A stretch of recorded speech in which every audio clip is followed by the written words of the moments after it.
warahmatullahi wabarakatuh. Kembali lagi di channel Fun is Chemistry bersama Bu Linda. Today, we will learn more unique concept about chemistry. Before we learn, let's start it with Basmalah. Bismillahirrahmanirrahim. Kita akan mempelajari terkait perkembangan sistem periodik unsur. Perkembangan sistem periodik unsur dimulai dari triade Dobrener pada tahun 1829, kemudian dilanjutkan dengan Octave Newlands tahun 1865, sistem periodik Mendeleev tahun 1869, dan diakhiri oleh sistem periodik modern Moseley yang saat ini kita sudah gunakan pada tahun 1913. Yang pertama ada triade Dobrener. Triade Dobrener mengelompokkan unsur dalam 3 unsur yang memiliki kemiripan sifat. Satu kelompok ini disebut sebagai triade, maka disebutlah triade Dobrener. Nah, jika ketiga unsur tersebut disusun berdasarkan kenaikan massa atomnya, maka massa atom unsur kedua adalah rata-rata dari massa atom unsur pertama dan ketiga. Contoh, massa Li itu 7, massa Na adalah 23, massa K adalah 39. Nah, karena Na berada di tengah-tengah Li dan K, maka massa Na adalah rata-rata dari massa Li ditambah massa K. 7 ditambah 39 dibagi 2 sama dengan 23. Kelemahan dalam triade Dobrener ini adalah adanya beberapa unsur yang tidak dimasukkan ke dalam kelompok triade tersebut, padahal sifatnya mirip.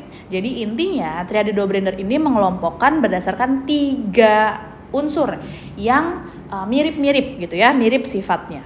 Kemudian yang kedua ada Octave Newlands. Sesuai dengan namanya, oktav itu berasal dari tangga nada. Tangga nada itu kan do, re, mi, fa, sol, la, si, do ya nak ya. Nah, ini dalam satu tangga oktav atau kelompok. Jadi sifat unsurnya akan berulang pada unsur ke-8. Jadi contohnya unsur ke-1 mirip sama unsur ke-8, unsur kedua akan mirip unsur ke-9 dan seterusnya.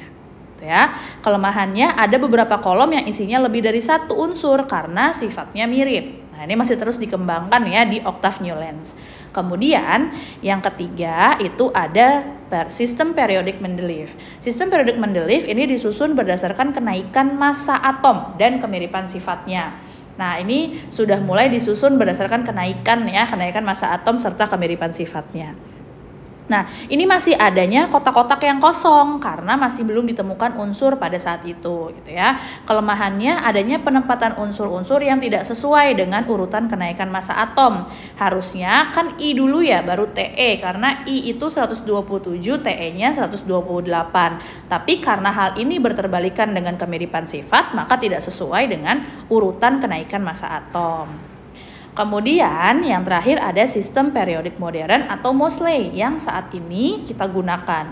Nah, saat ini kita gunakan itu disusun berdasarkan kenaikan nomor atom dan kemiripan sifat. Berbeda dengan yang sebelumnya, Mendeleev mengurutkan berdasarkan kenaikan nomor massa, sedangkan kalau Moseley itu berdasarkan kenaikan nomor atom, gitu ya.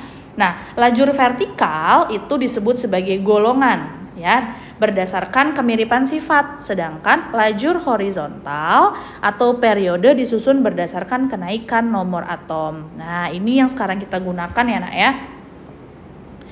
Nah, ini dari atas ke bawah itu periodenya sama.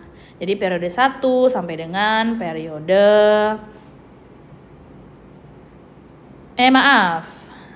golongannya yang sama, periodenya beda ya. Dari atas ke bawah itu periode 1, 2, 3, 4, 5, 6, 7 gitu ya. Nah, dari atas ke bawah itu yang sama adalah golongannya. Nah, ini periodenya ya. Kemudian golongannya dari kiri ke kanan, 1A, 2A, kemudian di sampingnya ada golongan B atau transisi, sampingnya ada golongan 3A, 4A, 5A, 6A, 7A, dan 8A. Selesai sudah pembelajaran kita hari ini. Let's finish it with hamdalah. Alhamdulillahirabbil alamin. Tetap semangat and I'll see you later. Bye. Assalamualaikum warahmatullahi wabarakatuh.